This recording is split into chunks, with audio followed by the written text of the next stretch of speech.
I said, I can't move. I said, there's a shock going through my whole body. I can't feel anything, man.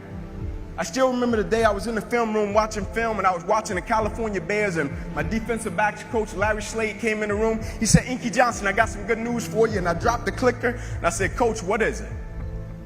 He said, son, you're a projected top 30 draft pick. He said, all you have to do is play these next 10 football games. You're an automatic multimillionaire. I ran out of the room. I got on the phone. I called my mother and my grandmother. I said, listen.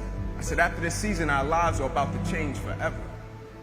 And little did I know our lives were really about to change. The first game we come out, play against California Bears. I get an interception. We shut them down. We get the victory. Second game, we're playing against Air Force. It gets late in the game, found ourselves in a dogfight. And I approach the tackle like I approach any other tackle. And the way I'm approaching it, either I'm going to knock you out or you're going to knock me out. I'm 165 pounds. I can't play with anybody. But at the point of contact, when I hit this guy, something different happened that had never happened to me before in my life. I hit him, and it seemed as if every breath in my body left. My body went completely limp. I fell to the ground. I blacked out. I looked at the doctor because I couldn't feel my right arm. They had poked me with all type of needles. Inky, can you feel this? Can you feel? I couldn't feel a thing. They took me back. They ran the CAT scans, and they rolled me back into my room, and I'll never forget it. All in about a 15-second time frame, I was lying there in my bed. My father, he went to take a step in, and he looked at me, and he said, son, I can't do it. And he walked out. My mother, she came in. She was running. She kissed me on my forehead. She said a prayer. She said, Ink, everything is going to be okay. And she ran out. And as soon as my mother stepped outside of the room, the doctor rushed in from the opposite side, and he said, hey, get in here. We got to rush this guy back to emergency surgery. He's about to die. I said, what? I said, my mom just told me everything is going to be okay. He said, son, what happened? You have busted up subclavian artery in your chest. You're bleeding internally. Have to rush you back and take the main vein out of your left leg and plug it into your chest in order to save your life. And when I woke up from recovery, the same doctor was standing over me. He said, Inky, I have some good news and some bad news for you. I said, you got some bad news for me? After telling him I was about to die, I'm still alive. How bad can it get? I'm still here. He said, the good news is, son, we saved your life. I said, thank you, sir. He said, the bad news is you have nerve damage in your right shoulder. You probably can never play the game of football again in your life. I said, Doc, no disrespect, man, but I'm 8 games away. I've been working for this ever since I was 7 years old. Doc, there's no way. God, not now, God. Like, let me make it to the NFL so I can help my family first. Like, we miss meals. I said, there's no way. I never cheated. I never cheated myself. I gave everything I had to it, and I respected it. I never cheated. There's no way that my career can be over. I said, send me up to the Mayo Clinic. And after several visits, I'll never forget, this is when reality set in. It was me, my mother, my father in the room, and the doctors came in. They said, Inky Johnson, here's the deal. They said, son, we hate to tell you, but your arm, it would never be the same again. Your hand, it would never be the same again. Son, you can never play the game of football again. They said, son, here are your surgery options. We could take a muscle out of the back of your left leg, plug it into your right arm, but there's a possibility that you'll be left with the weak left leg and the weak right arm the rest of your life.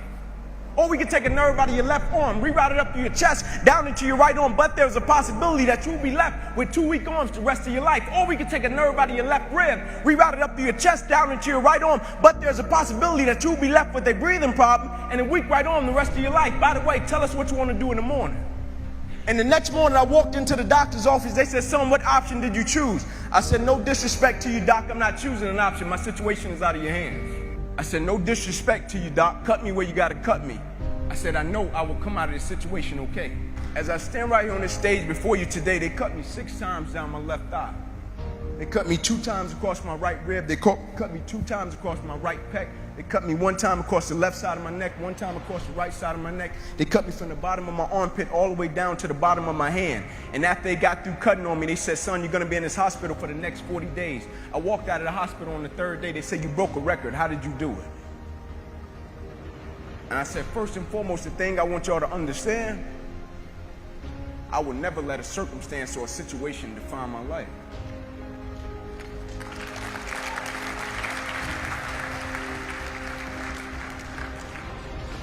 But most importantly, you know what I had invested?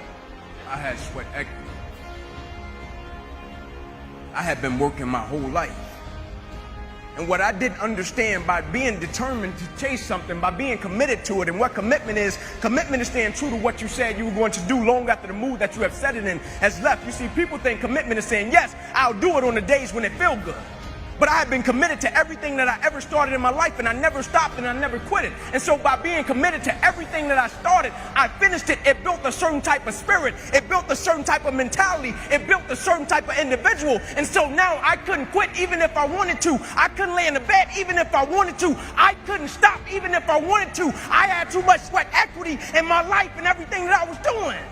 I understood the process is more important than the product. It wasn't about the outcome for me. Whether I made it to the NFL or not, that was inconsequential in God's plan for my life. But I was going to fall in love with that process because I understood by falling in love with that process, it was going to turn me into a machine. A lot of people need a little extra money to get motivated. A lot of people need, whatever the case may be, a little bonus to get motivated. I don't need anything but breath in my body and life.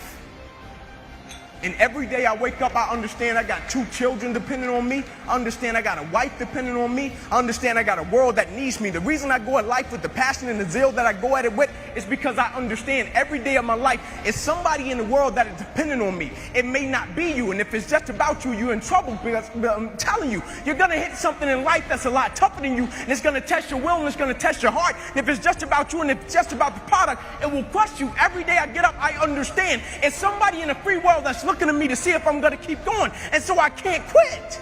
And so I went back to school the next week after they had just saved my life. I was back in class. I had to learn how to write all over again. Had to learn how to walk all over again. Had to learn how to tie my shoe all over again. Had to learn how to bathe all over again. Had to learn how to live life all over again. Never one time did I say, let me go home. I need a break. You see, the thing we have to understand about everything that we're a part of, first and foremost, it's a blessing by God. And when it's a blessing, you can't help but to give everything you got to it. My life got saved. I got spared my life. I almost died. The doctor came to me on the field. He was on one knee and he grabbed my wrist and he said, son, you don't have a pulse. I don't even know how you're still living. The thing about it, my wound, like you can see this. You can see my arm. My wound is visible. But it's a lot of people in this room that are wounded and you can't see it. And it's internal. And so the opportunities that we pass up to be a blessing to other people, we can save their life with just one encounter. In my last doctor visit, they came to me and they said, sorry, Inky Johnson, you will never be able to use this arm or hand again in your life. I said, no disrespect to you, doc, but I will use this arm and this hand every day for the rest of my life by the way that I live my life. Every day I'm going to impact someone's life. Every day I'm going to empower someone. Every day I'm going to inspire someone. Every day I'm going to encourage someone.